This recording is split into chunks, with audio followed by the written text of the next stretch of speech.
Hello, magandang umaga po. Good morning all. Kumusta na po ang bawat isa mga kapatid?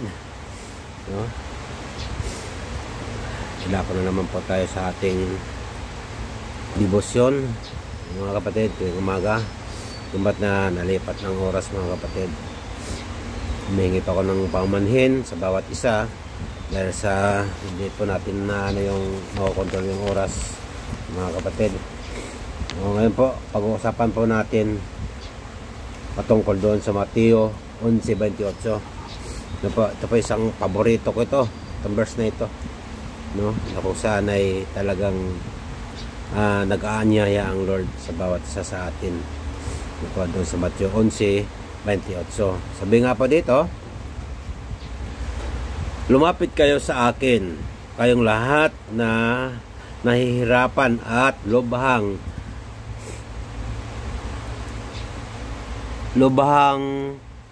nabibigatan sa inyong pasanin, at kayo'y bibigyan ko ng kapahingahan. Napakagandang verse po ito mga kapatid. Lumapit kayo sa akin, kayong lahat nabibigatan sa inyong pasanin, at kayo aking pagpapahingahin. Hindi po ba nagpaanyaya ang Lord, no?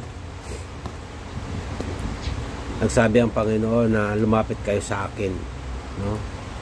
Kung sa tingin mo hindi mo kaya ang mga nararanasan mo kapatid, lahat po tayo ay may nararanasan, amen, no? Huwag mo sabihin na hindi ka nakakaranas ng iba't ibang pasanin sa buhay o mga problema o ano pa mang mga problema sa ating o nararanasan natin kapatid, no? Sabi po dito, kung hindi mo kaya ang mga nararanasan mong paghihirap sa mundo mga kapatid, bakit hindi ka lumapit sa Diyos? Diba? Sinabi nga doon sa verse natin na lumapit kayo sa akin, kayong lahat na napapagal at nabibigat ang lubha. Diba? Sinabi po yun, no? Kaya ang sabi ng Diyos, bakit di mo subukang lumapit sa akin? Bakit hindi mo subukang lumapit sa Diyos, no? Ang Diyos ay mabuti, tapat at laging punong-puno ng pagmamahal. Mga kapatid, punong-puno ng pagmamahal, no? Kung mayroon kang problema, kung mayroon kang nararanasan ngayon sa oras nito mga kapatid, bakit hindi mo subukan ng Diyos? Bakit hindi ka lumapit sa Diyos, no? Iiyak mo, sumbong mo ang lahat ng mga kabigatan mo. Pakikinig ang Lord sa atin. Tandaan mo yung kapatid, no? Nakikinig ang Lord sa bawat hinanaing ng mga anak niya, no? Iiyak mo sa Kanya, lumuhod ka kung maaari, no? Sabi nga dito, iiyak mo lang sa Diyos ang lahat ng ating mga kabigatan, no? Kabigatan sa buhay. Siya lang ang higit na makakatulong at makakaunawa sa ating mga nararamdamang pighati sa ating buhay. Hindi po ba? Napakaganda mga kapatid sa oras na ito mga kapatid. Mas mabuti na umasa ka sa Diyos, no?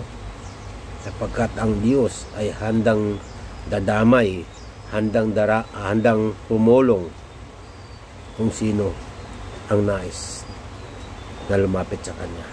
Hindi po tayo mabibigo. Huwag mawala ng pag-asa, no? Ang Diyos ay pwedeng lapitan at sakluluhan sa mga kabigatan sa ating buhay. Hindi po ba? Minsan kasi tayo, doon po ay yung pride natin, nandoon po yung nahihiya ka. Kapatid, bakit ka mahihiya?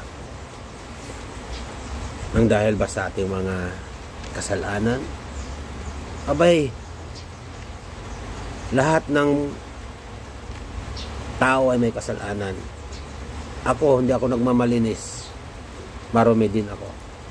May kasalanan din ako. Ngunit, sinisikap ko. Papatawarin ako ng Diyos. Lumapit ka sa Kanya. Humingi ka ng tawad. Kung kamay nahihiya, sabihin mo sa Kanya. No? Ipahayag mo, pagtapat mo ang lahat ng mga kabigatan mo sa Kanya, mga kapatid.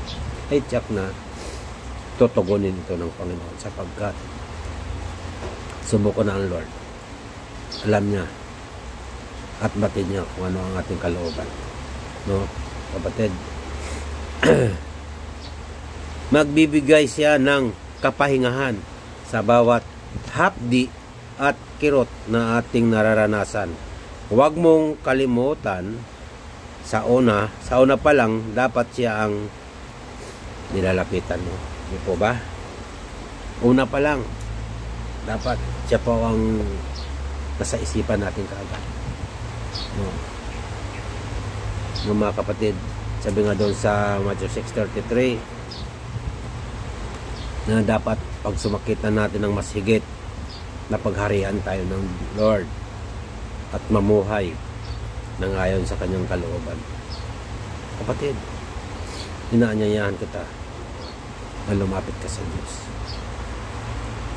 No?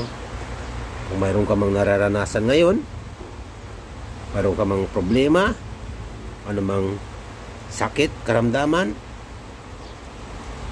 ang Panginoong Hesus, kung nagpagaling man siya noon, ay magpapagaling din siya ngayon.